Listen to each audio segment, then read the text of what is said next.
amigo mío de Estados Unidos, esperando un mes ahí en un café Tortoni. Era su primer visita, su único visita. Hoy Chicha se nos fue. En Caput. Ana María Cariaga, pero quizás nos sobrevuele con su alma de abuela guerrera. Pasan cosas. Para darte a vos, Clara Anaí, esos abrazos tejidos y abrigados. El zapabón. Decir que es merecido es poquito, no hay palabras para describir a Chicha.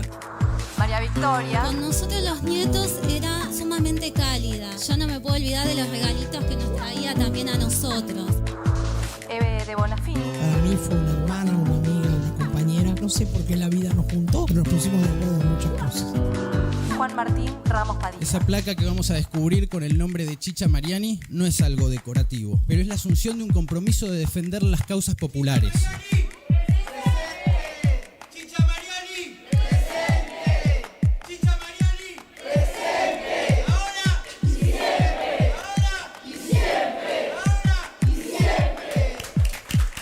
Radio Caput. Hable bajo pero hable, no se case. Esas cosas. La lupa mágica de la palabra, donde se nos asoman los de las teclas y nos proporcionan un pedazo ya.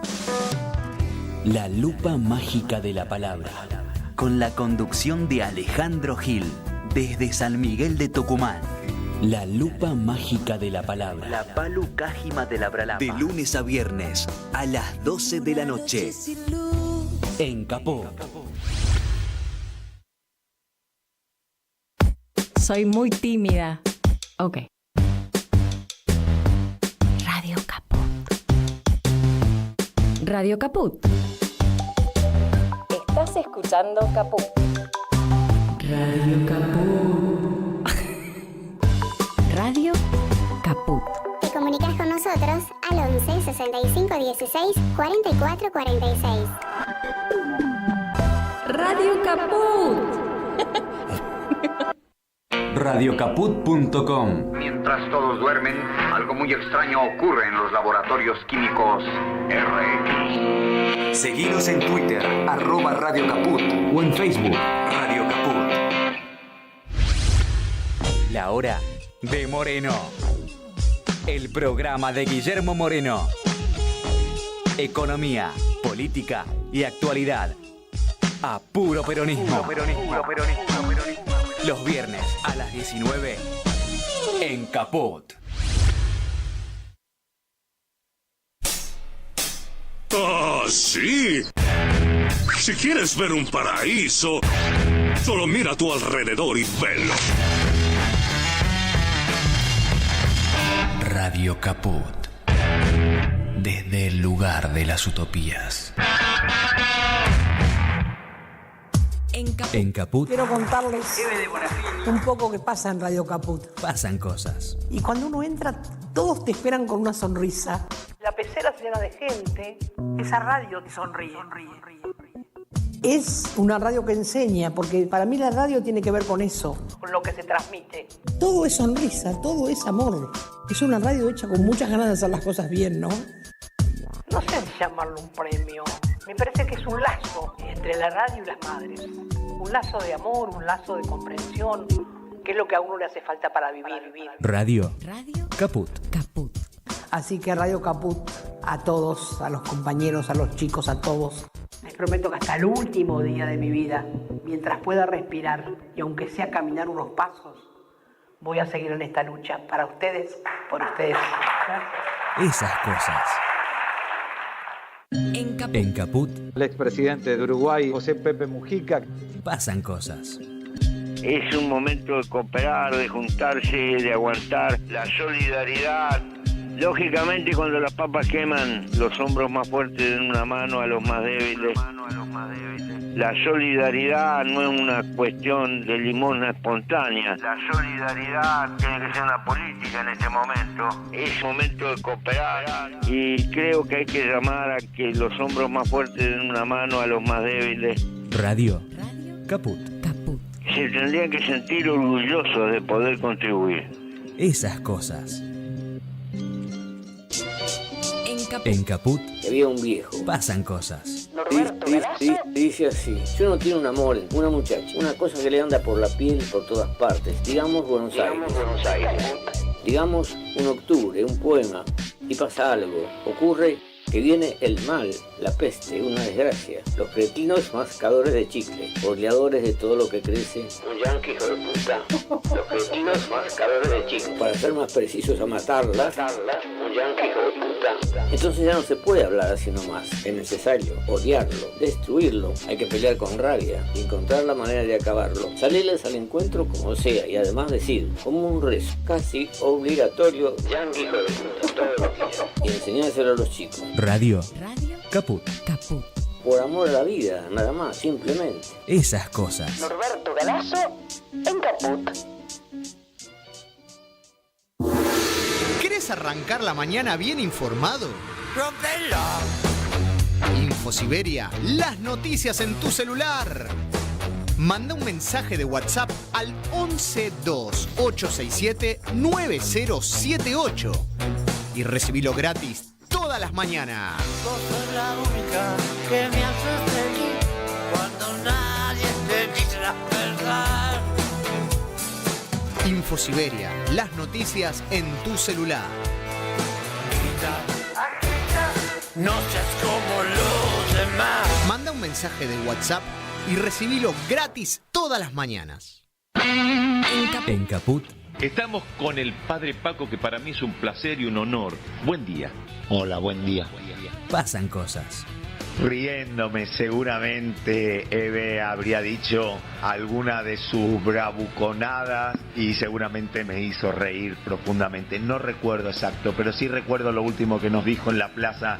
Hay que hacer una pueblada para echar a estos jueces de mierda. Qué grande, Eve. Radio Caput. Gracias a ustedes, a Caput, que estuvieron haciendo el aguante, porque sin ustedes no hay posibilidad. Un abrazo. Esas cosas.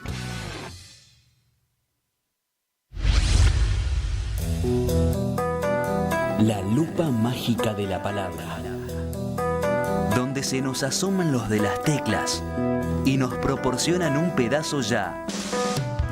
La lupa mágica de la palabra, con la conducción de Alejandro Gil, desde San Miguel de Tucumán. La lupa mágica de la palabra. La palu cájima de la bralapa. De lunes a viernes, a las 12 de la noche. En Capó.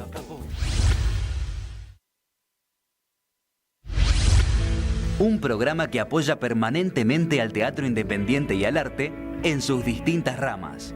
Poco ruido y muchas nueces. Patricia Rosas entrevistando a referentes del teatro independiente, más las columnas de distintas áreas de la cultura. Poco ruido y muchas nueces. Los sábados a las 17 horas. En Caput.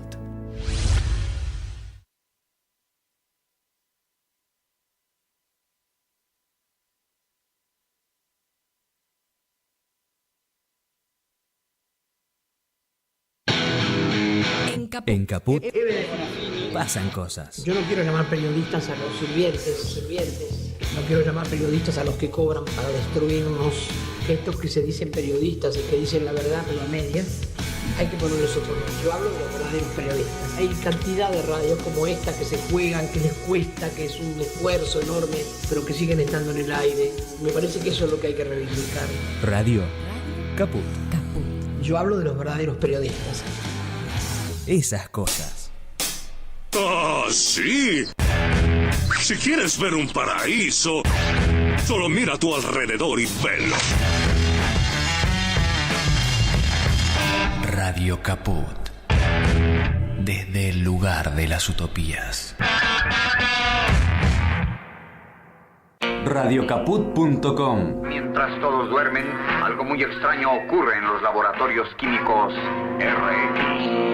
Seguinos en Twitter, @Radio Caput, o en Facebook, Radio Caput.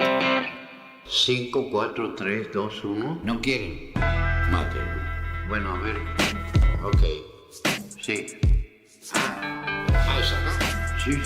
Ahí sí puede ser. Radio Caput. Radio Caput. Radio Caput. Esto es Radio Caput. Buenas noches, muchas gracias. Radiocaput.com. Estás conectado. Estás en Caput. Voces de los territorios. El verdadero relato. Voces de los territorios. Conduce Irma Caupán. Voces de los territorios. Los martes a las 9 de la noche. En Caput.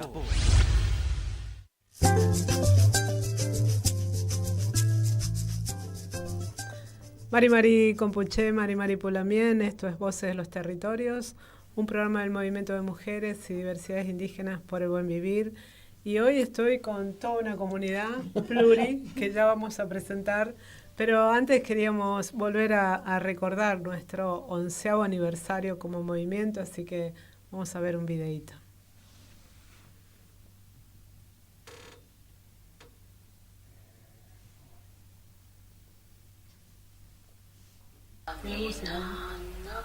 Caminar para sanar.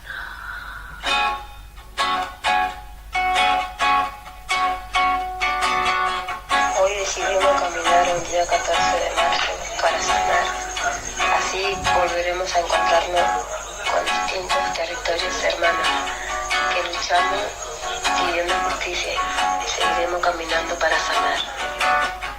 Haciendo lo que las olas somos y seremos mar, revueltos a energía, caminando para sanar. Haciendo lo que las olas somos y seremos mar, revueltos a energía, caminando para sanar. Moviéndonos con las lunas en un ciclo natural, para adentro está la calma, para afuera estallar, porque hay cosas que nos matan, porque Ismael no está. De adentro vienen mensajes que cambiando el mundo está. Haciendo lo que las olas somos y seremos mar, revueltos a energía, caminando para sanar. Haciendo lo que las olas somos y seremos mar, revueltos a energía, caminando para sanar. Que la policía se zarpa, que abraza la pleamar. Abundancia para algunos, para otros ni el agua. Haciendo lo que las olas somos y seremos mar, revueltos a energía, adentrando para sanar.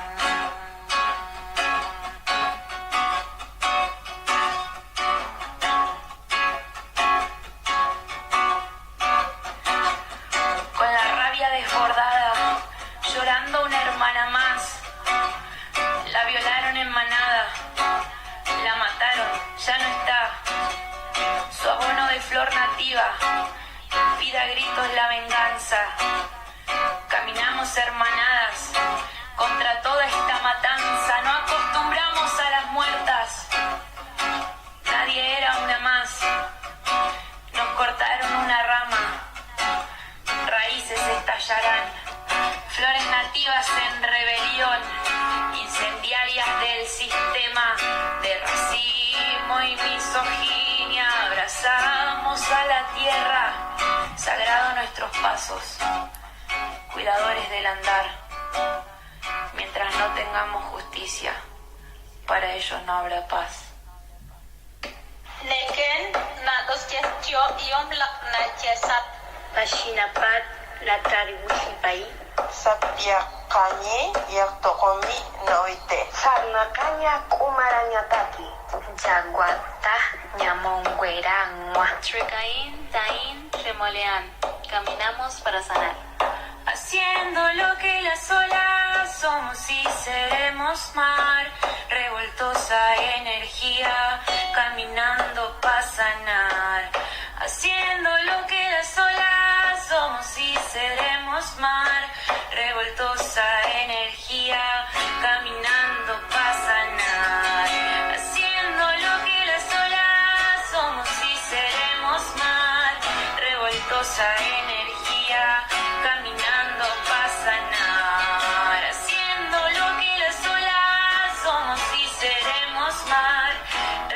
revoltosa energía, caminando para sanar, haciendo lo que las olas somos y seremos mar, revoltosa energía, abrazando fantasía de vivir en libertad.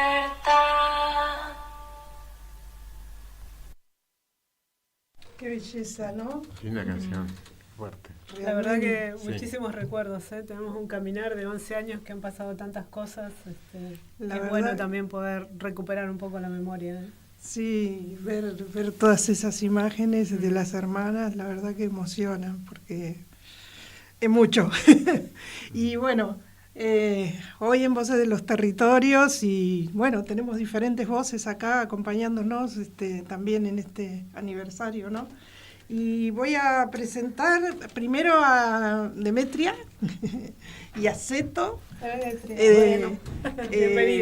una compañera, una hermana, que bueno, ella viene siempre de Estados Unidos, ¿no? Nació en Chicago, viene de Estados Unidos y se queda acá un buen tiempo, donde compartimos muchas experiencias. Pero también lo más importante es que entre este entramado feministas que tenemos muchas de nosotras, hemos sostenido en el tiempo una amistad de años. Sí. Y bueno, ella también es parte de este entramado de la radio para el sostenimiento, ¿no? Como estamos ahora en estos momentos tan complicados.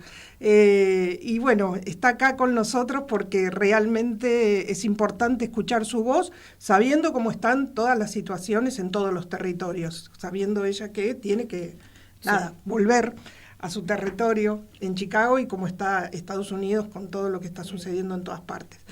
Creo que eso va a ser un poco a lo que nos va a llevar la charla, pero también presentar voy a leer un poquito a Ciro, que es cineasta, galardonado, de 30 décadas haciendo cine, ¿no? Cine documental y cine también. Con una experiencia de guionista, de director de fotografía, y varias obras galardonadas, que supongo que nos vas a contar vos, no las voy a decir yo, porque vos sabés la cronología de cuáles son las más importantes para vos, y que para nosotras también va a ser un dato para tener en cuenta. Y también, estamos acá con Sara Lewis, no dije tu apellido, Sara Lewis Capellari y Ciro Capellari, los dos acá. Ella es también investigadora, productora cultural, docente, y me interesó mucho esto de que tu trabajo aborda la interfaz entre la performance, el arte contemporáneo, las economías visuales, coloniales y los estudios negros caribeños. Entonces, ahí tenemos una... También se junta con algo indígena, ¿no? Sí. Claro. Estuve viendo. También eso con algo indígena, porque él hizo una película de la cual... La primera película. El genocidio a los pueblos originarios, a los mapuches en la Patagonia. Así que, vamos a contar un poco la historia porque nos une en nuestra discusión a lo que llegamos, por lo que estamos ahora en Buenos Aires, es interesante, sí. Sí, yo creo que sí, porque aparte vos también referiste ser afrodescendiente, y eso también es importante, ¿no? Sí, justamente tus raíces. Sí, justamente en esas discusiones de familia, o en esas charlas con mi abuela. ¿Vos naciste acá? Yo nací aquí, sí. ¿Vos naciste acá? Así que mis padres también nacieron acá. Uh-huh. Y mi abuela paterna me cuenta que tenemos herencia africana y me cuenta de que venían de la provincia de Corrientes, Toba y africana, que es una parte de su familia muy cercana, su bisabuela y su bisabuelo. Sí. Lo que en mi familia fue una sorpresa cuando yo lo difundo así en el grupo familiar, porque dicen, nosotros venimos de Italia y de España, ese típico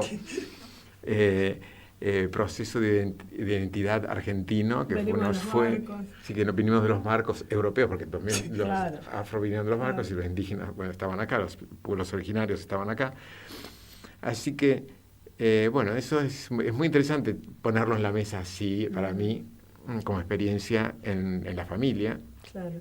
Y genera discusiones muy interesantes que van progresando con el tiempo. Es decir, el aceptar una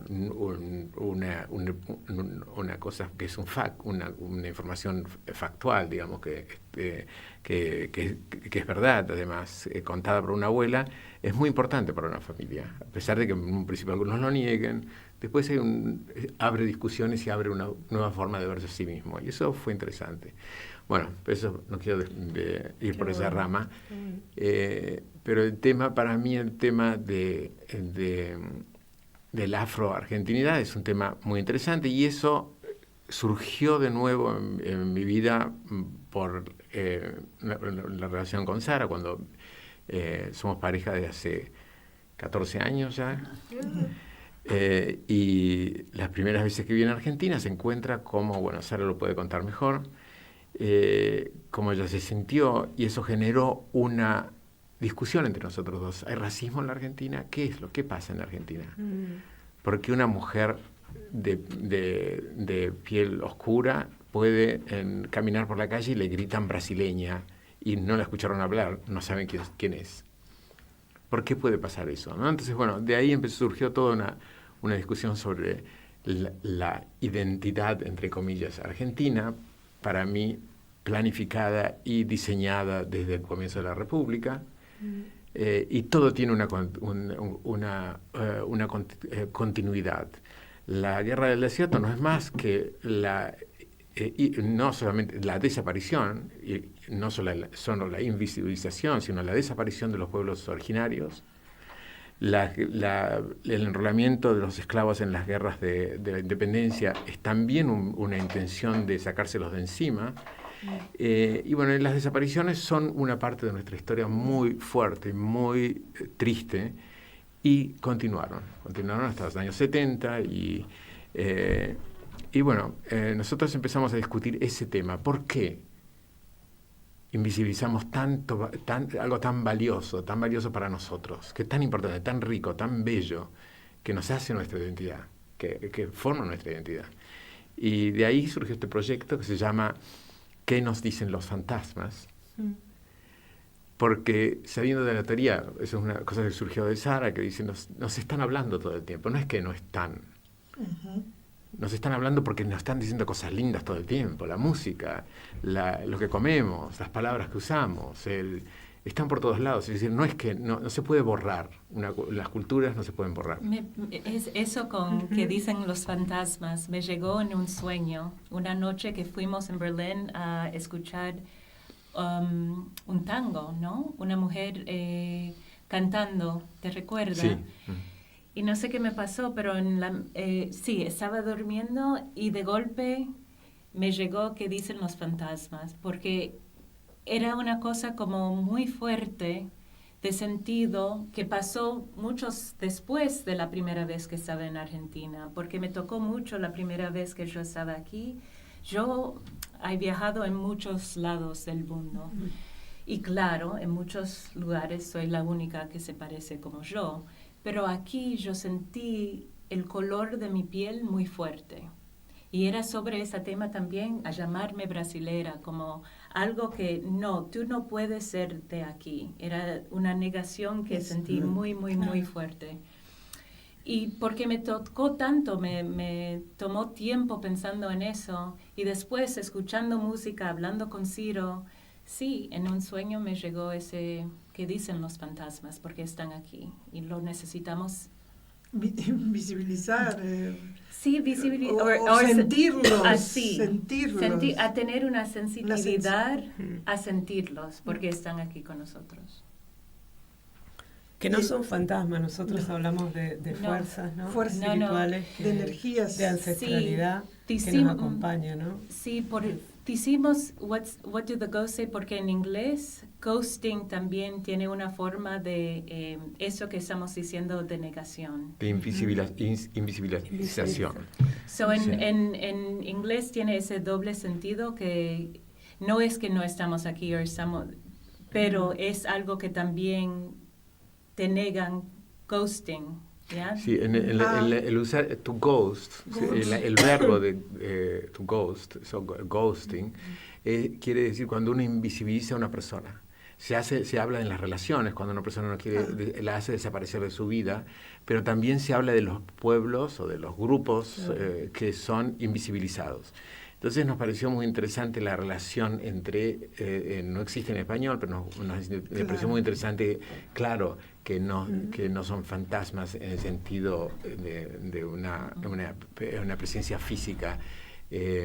Pero también nos ayudó mucho pensar en las culturas africanas que tienen una relación con la espiritualidad, con lo espiritual, mucho más abierta que los europeos, que los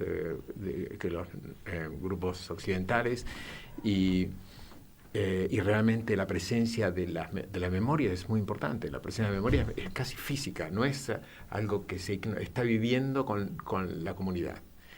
Y a nosotros nos pasa lo mismo, lo que pasa es que lo ignoramos. Claro. Y no nos pasa solamente con los africanos, nos pasa con los pueblos originarios, nos pasa también con los pueblos europeos que llegaron. Es decir, hay una presencia muy fuerte. Entonces, ¿por qué reducirla? ¿Por qué reducirla a esa pequeña parte que es ni siquiera 50%?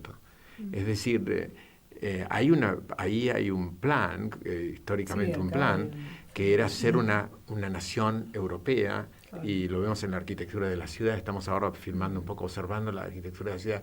Con qué orgullo se creó ese mundo europeo acá, con qué fuerza, con esa arquitectura es fuerte, es bella, es grandiosa, y se tapó lo otro. Hubiera sido diferente si se hubiera hecho igual, pero no se hubiera tapado lo otro. ¿Qué hubiera pasado? Bueno, pasó otra cosa, pero nos interesa despertar eso porque hablar de las cosas bellas que tenemos en nuestra cultura y que son totalmente ignoradas. Y el título tiene un poquito de humor también, que no está mal para hablar de una tragedia como esa. Claro. Así que, bueno, ese es el interés de nuestro trabajo.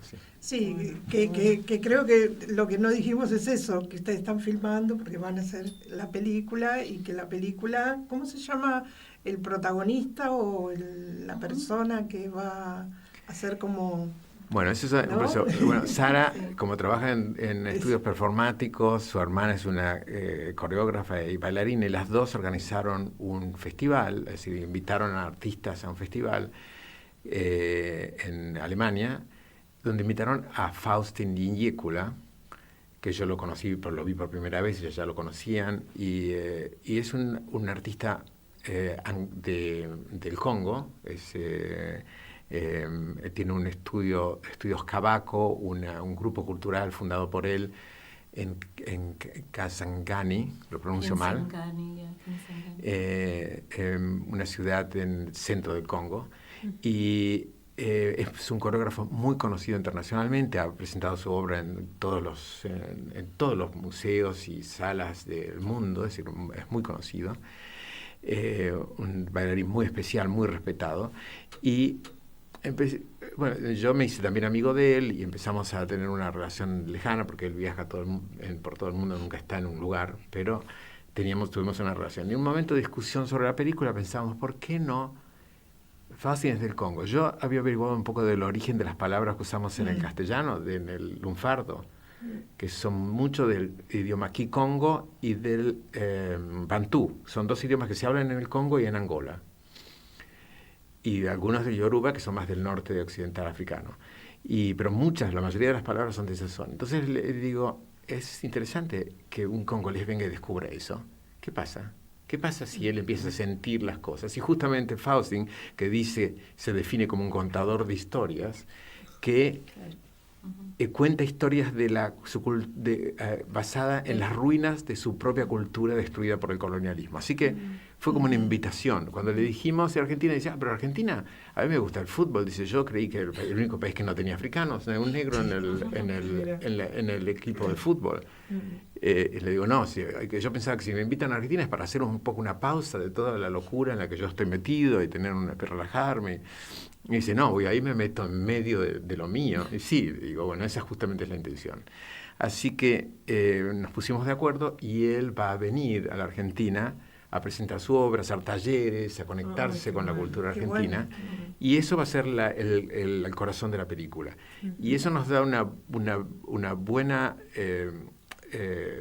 oportunidad para seguirlo a él en relacionarse con los argentinas, de diferente manera, de una parte sensual, con el cuerpo, con su búsqueda artística, es mucho más y espiritual también. Así que estamos muy entusiasmados porque cada vez que estamos armando un rompecabezas complejo, porque es un documental un poquito difícil de hacer, pero estamos muy seguros de que va a ser una película interesante, que va a hablar de un tema desde la perspectiva del amor por las cosas, de la perspectiva de lo bello, de algo escondido, de algo desaparecido, invisibilizado.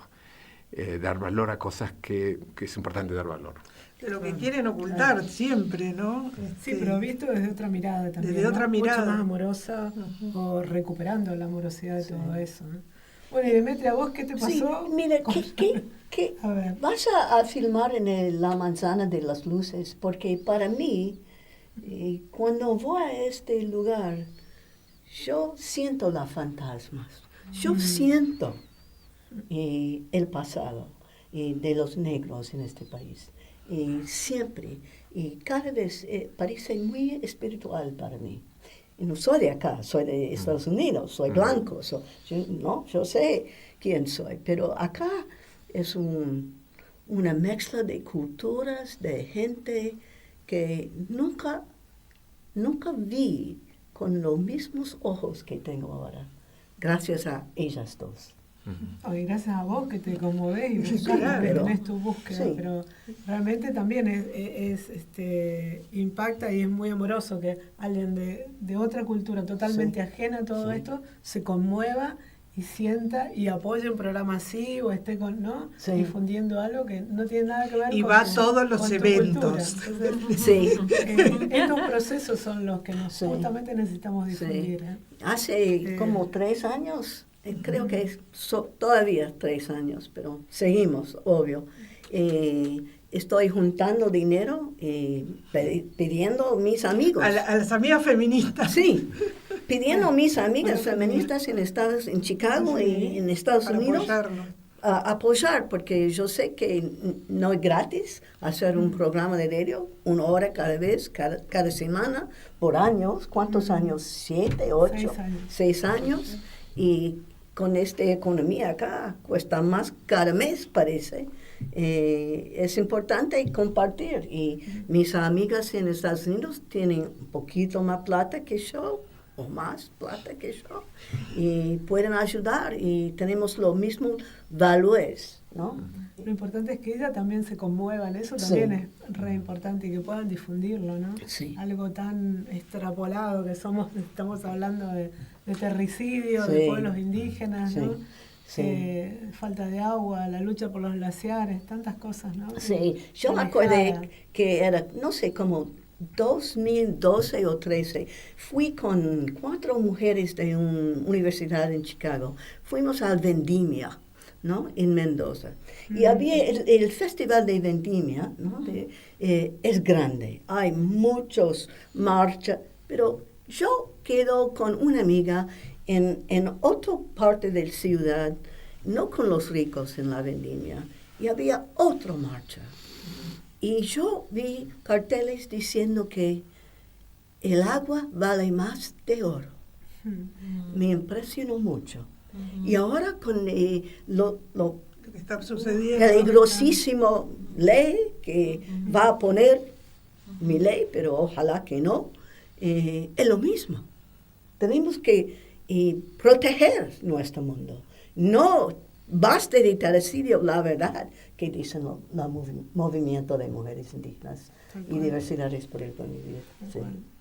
Sí. Y bueno, ahí ese es nuestro caminar, ¿no? Entender esto, y qué bueno que conocí a Ciro. La verdad que nos conocimos el año pasado, pero no me acuerdo cómo fue que nos encontramos. Nosotros por la distancia empezamos la investigación buscando información. Y en buscando información encontré a Sandra, la encontramos porque lo hicimos juntos con Sara, y Dijimos, bueno, cuando yo estaba no por investigación de esta película, estaba por razones privadas, pero empecé un poquito a investigar y te contacté en 2024, hace un año y medio.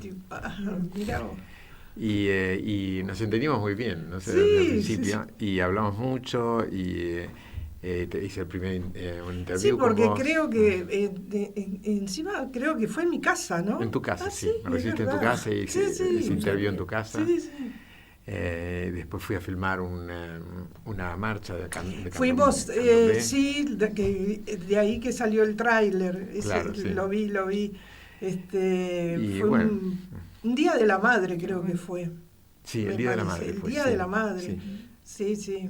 Me impresioné un poco en el tráiler, porque justo ese Día de la Madre, la compañera que está al lado mío, falleció el año pasado. Sí, muy Lo siento. joven, muy joven. Entonces, sí, fue muy emotivo ver. Dije, uy, no sabía que estaba, sabía que había ido a filmar, sí, obvio, pero digo que justo esa filmación era. Sí. No, yo me había olvidado, pero bueno. ¿Hasta qué edad viviste en Jacobací? Hasta los 10 años, sí. Y para ¿Después a Buenos Aires? No. Después a Bariloche. De Bariloche me fui a los 20, en el 79, fin de 79 me fui a Europa. Y Jacobací me marcó para toda la vida, realmente. Mi padre era un médico rural, mi madre era una asistente social, asistente sanitaria, y bueno, crecí en la típica sociedad patagónica, con los terratenientes, los mapuche, los tehuelches, con las clases sociales muy definidas por el contexto cultural, pero con una sensibilidad, quizá gracias a mis padres, a mi padre y mi madre, porque tenía una sensibilidad muy grande y muy cercana de los pueblos originarios, de gente, mi padre como médico también estaba muy cerca. Y sentí las cosas de otra manera, una manera que me marcó realmente para toda la vida. Me fui a mi propio exilio, estudié cine en Europa, un momento difícil en los años 70. 80. Mi padre fue perseguido, tuvimos muchos problemas. Y fue una buena decisión irme y poder estudiar afuera, pero volví ya con el proyecto de un documental, que fue el documental Amor a América, que yo pensaba realizar con Aimé Painé, que visité a Aimé Painé. A mí me interesaba la historia de Aimé porque ella recuperó su propia cultura, fue educada, fue adoptada por una familia porteña adinerada, fue educada como cantante de ópera. Y de pronto empieza a darse cuenta de que quiere saber más de su cultura, empieza a aprender el idioma de su padre y madre, que eran tehuelches y mapuche, padre mapuche, madre tehuelche, y empieza a descubrirlo y a propagarlo además, ¿no? Y realmente fue una relación muy buena. Ella me habló también de su amiga Luisa Calcumil, que queríamos incluir en la película. El tema, una cosa muy triste es que cuando empezamos a hacer la película, el día que me entero de que yo podía hacer la película, y el día de mi cumpleaños, muere Aimé. Muere repentinamente a los 40 años por una enfisema cerebral en un día de sol, cantando con el pueblo mataco en el Chaco. Un día muy caluroso, se desmaya y bueno. Así que pensé que se terminaba toda la historia ahí. Pero después, cuando me recuperé, dije, no, voy a llamar a Luisa, que es su amiga, su gran amiga, y preguntarle qué hacemos. Entonces hablamos mucho con Luisa y nos pusimos de acuerdo y dijimos, no, vamos a hacer la película. Y la película empieza con las primeras tomas que hice con Aimé en video VHS, así con una cámara de muy mala calidad, pero no importa. Y es parte de la historia, eso, sí, es parte de la historia. Y luego con Luisa retomamos el camino, que era visitar a las mujeres, a las ancianas que tienen la historia, que tienen la historia que contar. Las mismas ancianas que visitaba Aimé para aprender a cantar. y al mismo tiempo hago un viaje hacia el sur en los ferrocarriles, General Roca, hablando de la campaña del desierto. Ahí descubrimos que en el Museo de la Plata están los restos, las ropas de Inacayal, que murió ahí de tristeza, porque fue apresado ahí, expuesto en vida. Y fuimos a visitar una escena muy emotiva con Luisa. Lo había hecho con Aimé en privado sin filmar antes, y lo volví a hacer filmando con Luisa. Y bueno, la película llega hasta la cordillera de los Andes, hasta cuando vemos el volcán Lanín. Cuando visitamos la última de las ancianas, que visitamos 5 ancianas en el camino, pero en el camino pasan un montón de cosas. Visitamos terratenientes, visitamos una comunidad indígena del CAI, el Consejo Asesor Indígena en Jacobasi, que estaba muy activo en ese momento y trabajaba muy fuerte. ¿Qué época, digamos, años? Filmamos en el 87. ¿Se puede ver en algún lado? Sí, se puede ver. Sí, la vamos a ver. Sí. Ahora estamos redigitalizando porque estaba la película de 16 milímetros. Ahora vamos a redigitalizar en calidad 4K y todo, 2K porque 16 milímetros, eso es un detalle un poco importante. Y vamos a redistribuirla con buena calidad. Ya se la estamos pidiendo para el Festival de Cine. Una cosa interesante que yo observo en lo que está pasando en la Argentina en los últimos años es que la película fue filmada hace más de 30 años. Y es que no cambió nada. O es que estamos peor. Y yo digo, ¿qué nos hace reflexionar eso? ¿Qué tenemos que reflexionar? Yo siento unas ganas, después de que hagamos este proyecto, quisiera hacer revisitar la película con otra película. Eso me encantaría hacerlo, porque sería bueno hablar de qué pasa. ¿Qué nos pasa? ¿Qué ha pasado? Y ahora en esta película vamos a hablar de qué nos pasa también. Y yo creo que nos pasa algo muy raro a los argentinos y que tenemos que, o sea, no es por casualidad que somos el país con más psicólogos per cápita del mundo. No hay un problema de memoria, ¿no? Hay un problema. Y volvemos a repetir y a repetir. Claro, pero a repetir y encima cada vez peor. Pero no hay es la neurosis, típica, ¿no? Pero nosotros la tenemos exacerbada. Es llamativo. Igual, de todas maneras, yo pienso que hay como... esto es a nivel global. Porque yo pienso, ¿no? Vos ahí me dirás, yo sé que vos naciste en Dominicana, pero te criaste en Estados Unidos. Yo, por ejemplo, nací en Uruguay y yo siento que me crié acá, digamos. Esa es la realidad. A veces, justamente hoy hablaba con alguien donde cada vez que voy a Wikipedia, que yo lo cambio y pongo afrodiaspórica. Y Wikipedia me pone afro-uruguaya, ¿viste?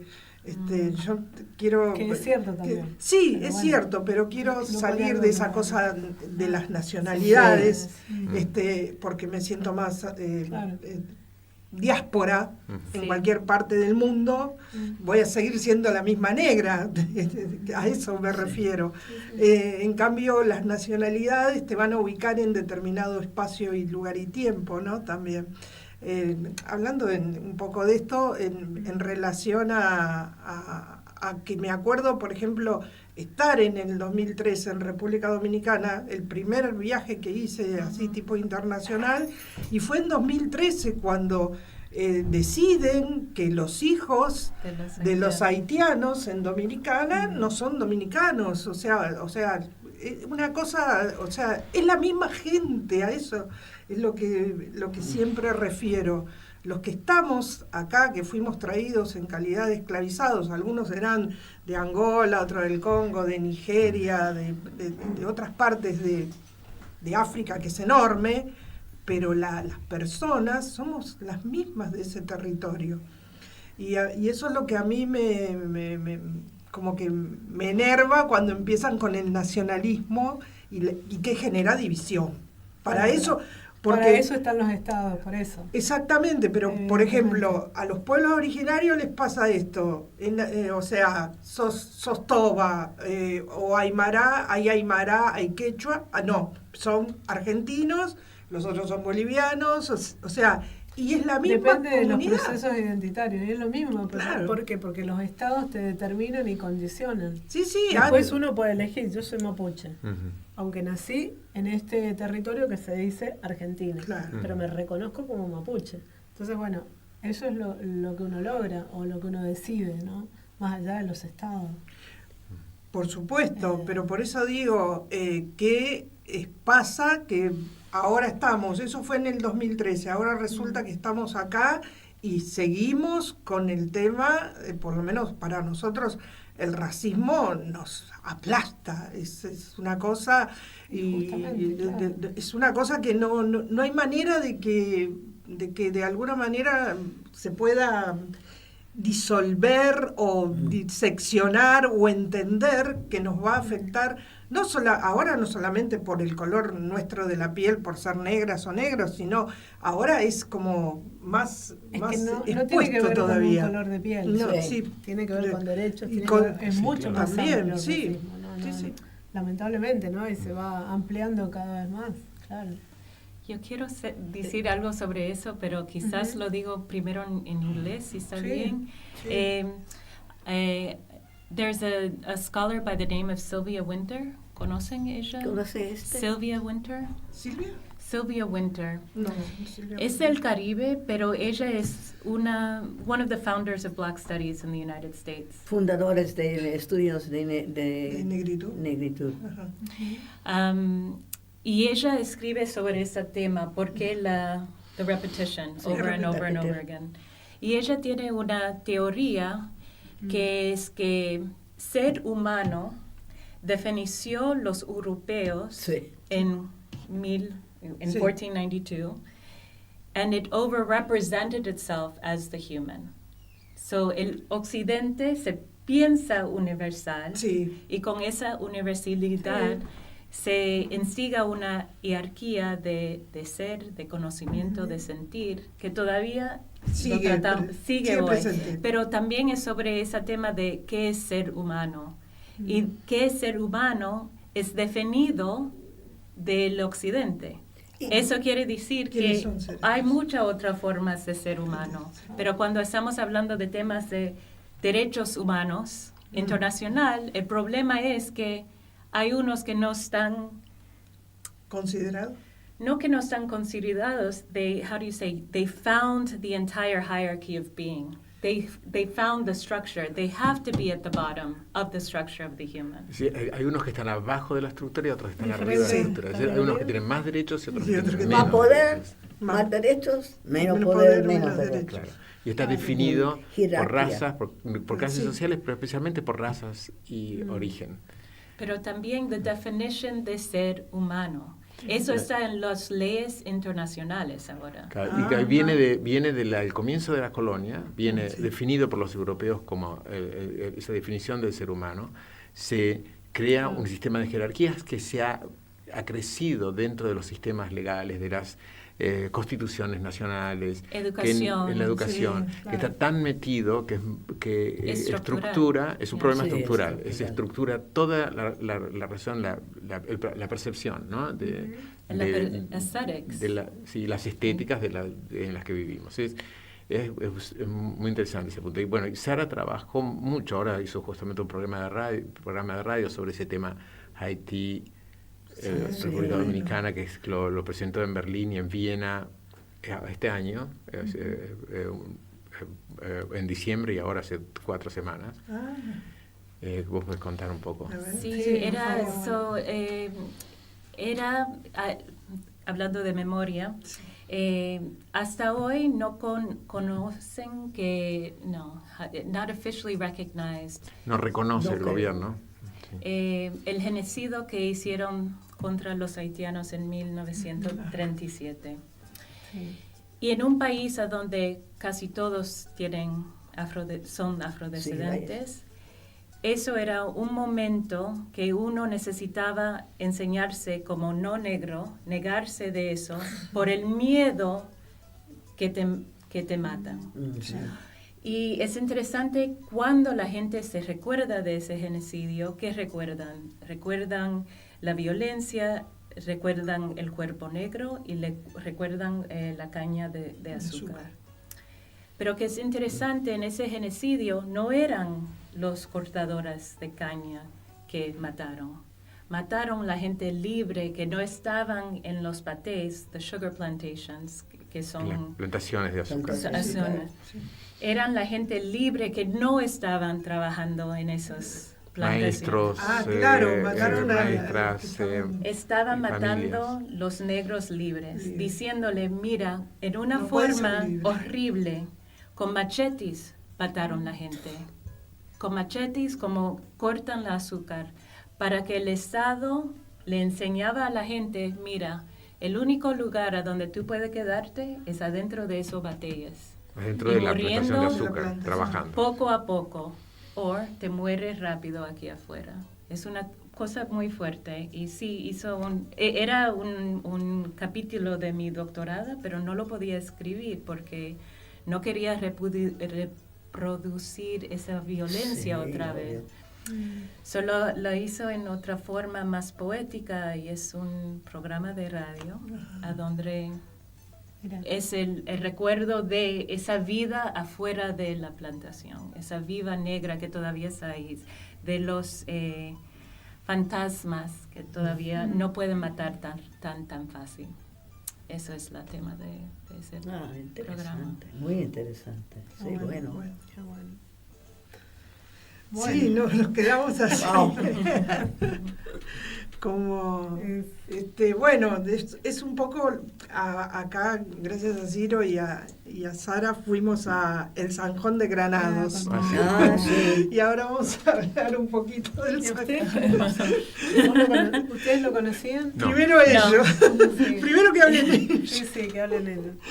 Yo digo algo muy rápido. ¿Vos fuiste al Zanjón de Granados? Sí, yo fui al Zanjón de Granados muchos años, porque yo llevé turistas de mi país acá y siempre quieren saber la historia de Buenos Aires, cuándo era, cómo creció, y digo, vamos al Zanjón, pero este año, vos sabés, porque hablábamos de esto, este año yo hice preguntas. Y antes lo preguntabas, sí, cuando ibas. Sí, y la historiadora hablaba de un quilombo. Y digo, yo conozco cuál es un quilombo. Pero ella define el quilombo muy distinto. No era quilombo como yo conozco quilombo, ¿no? De comunidad negros acá. Y también ella dice que los indígenas desaparecidos. ¿Cómo pueden desaparecer la gente indígena en este país? ¿Y cómo? ¿Cómo desaparecieron? Y ella me contestó, mataron. No es lo mismo, desaparecieron y mataron, ¿no? Entonces, eso era mi experiencia este año en un tour en español. Pero en tu tour a los indígenas los mataron. En el nuestro ni los nombraron. Ni directamente no fueron nombrados. No había ni negros ni indígenas. No, los negros eran 6. Eran 6. De todas maneras, yo considero que todo el mundo debería ir a ver el Zanjón. Y preguntar. Solamente. Y preguntar. Sí, estoy mandando a todo el mundo. Pero es caro. Y preguntar por los negros y los indígenas. Mira, es caro ir es muy caro. Por eso no podemos ir nosotros, porque es carísimo. O sea, yo decía, no, porque antes había un cartelito que era en dólares, pero ahora parece que pueden pagar en pesos, pero es caro, es carísimo igual. Es carísimo igual para nosotros. Entonces, nunca digo, no, ¿cómo voy a pagar para ir a ver Bueno, ¿y cuál fue tu percepción? Ok, mi primera percepción era que entramos y la música está muy alta, pero música clásica europea. Oh, bueno. Ahí comienza. Y después es que es una hora. Eso digo porque viene en tema después. Es una hora. Y me dijeron el nombre de esa familia que hizo toda esa cosa con las riquezas como 1000 veces. Los Miggins. Yo me la aprendí. Los Miggins hizo eso, y los Miggins hizo eso, y los Miggins sí tenían 6 esclavos, y los Miggins hizo eso, y los Miggins hizo eso. Y claro, era realmente... Pero los Miggins eran esclavistas, es lo que no dicen. Pero era como un, how do you say, an advertisement. Te estaba vendiendo esos españoles que vinieron con dinero a hacer algo lindo en San Telmo. Sí. Eso que me estaban vendiendo. Sí. Que ni siquiera era San Telmo. Bueno, Ahora Ciro. A mí primero me impresionó la esterilidad del espacio. Me pareció estéril. Me pareció que sí, que han limpiado todo y lo han puesto todos los ladrillos limpios y han puesto cosas de metal y luces y esto y lo otro y unas fotitos. Es como que ya cuando se aproxima la historia con esa estética, para mí es como quitarla, no dejarla viva. Es decir, hay una posición museal, lo mismo hablo del Museo de la Plata, muchos museos que tratan de poner las cosas congelarlas en el pasado. En este caso, no congelan a los indígenas, los hacen desaparecer, no congelan a los negros, los hacen desaparecer, pero también congelan la historia de una manera. Eso ya me digo, qué raro esto, bueno, vamos a ver. Y después, cuando empezamos a caminar, todo, estábamos un poquito sorprendidos. Ya vi a Sandra que empezaba a hervir la sangre. ¿Cómo no? Cuando llegamos a la cocina se habló de los... Porque ella preguntó antes de ¿qué pasó con los negros acá? Claro. Y entonces no, ya vamos a hablar de eso. ¿Cuándo hablamos de los negros? Cuando llegamos a la cocina, a las cloacas, al fondo, donde tenían ellos acceso. Sí. Es decir, ya ella jerarquiza de la misma manera que jerarquizaban los dueños de esa casa. Es decir, y lo que dice Sara, que se identificaban con esa familia, que yo hasta ahora no puedo pronunciar el nombre bien, Miggins. Se identificaban con esa familia como grandes personas que han traído la prosperidad a este país, porque ellos taparon un túnel lleno de agua podrida y lo hicieron que el barrio sea más vivible y que los vecinos se pusieran de acuerdo. Y, bueno, esa visión de obra pública también muy especial. Podemos hablar hoy de la visión de obra pública también en la política, muy igual a la que se habla hoy. Y bueno, eso me impresionó mucho. Y después estábamos como incómodos los tres, nos sentíamos incómodos. Totalmente. Entramos esos canales, que no son túneles, son canales. Y que ya nos habían dicho que no se podía filmar en donde estaba el zanjón, ahí claro, no se podía... Tampoco entendí... Mucha gente. Había un grupo no muy grande de gente, 15, pero eran canalizaciones decoradas con un estilo de exposición, pero terrible. Se podía hacer una película, se podía hacer una fiesta de techno. Sí. High-tech, algo así. Pero no seguro era, que lo hacen, no había una reproducción de un momento histórico, no había una visibilización de un momento histórico. Y se venden como los túneles, pero en realidad son canales que se han hecho, bueno, una obra arquitectónica, es interesante también verlo, pero la perspectiva es rarísima. Y lo más interesante es lo que pasa al final, cuando nos íbamos. Lamentablemente no lo grabé porque habíamos empaquetado todo, ya habíamos guardado todo. Y que Sandra volvió con la pregunta, ¿qué pasó? ¿Por qué no hablan de los negros acá? ¿Qué pasa? Y entonces le empieza a hablar de evidencias, y entonces la respuesta que más me impresionó de una de las historiadoras jóvenes es que pregunta, ¿y usted tiene documentación? ¿Hay algún papel que diga que pueda corroborar lo que usted dice? Y después, en otro momento de la discusión, otra cosa que me impresionó, pero yo escuché que usted no es argentina. ¿Usted es argentina?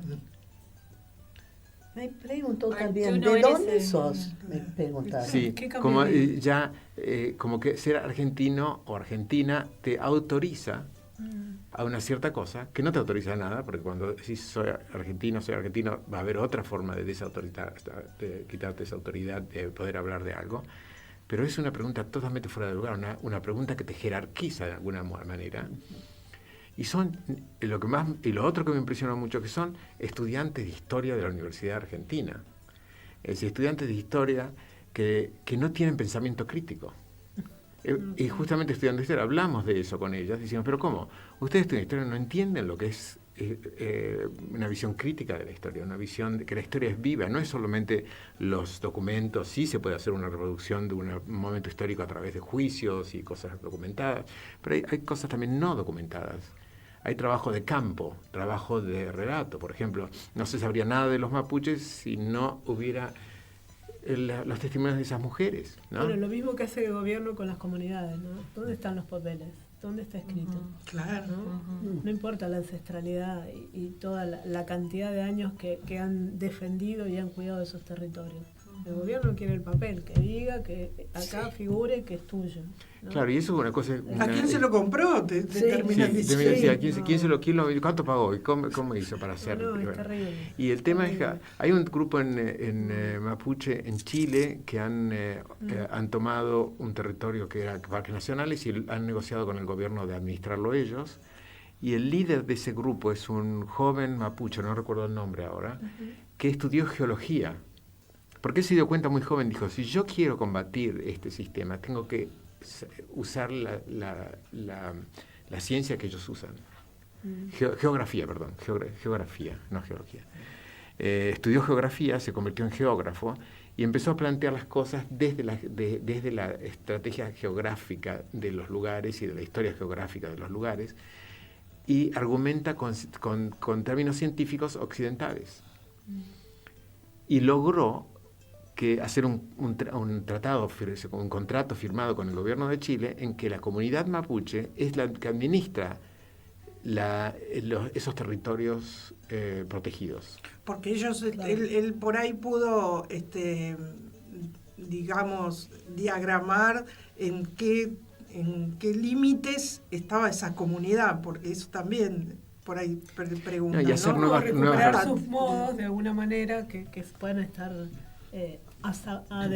adaptados o aceptados, ¿no? Claro, él dice, yo me crié con mis abuelos en el bosque, mi madre trabajaba de empleada doméstica en Santiago y yo vivía con mis abuelos en la comunidad. Yo creí que él creció hablando mapuche, pero en un momento la madre lo mandó a la escuela, lo mandó a la universidad, y él estudió geografía.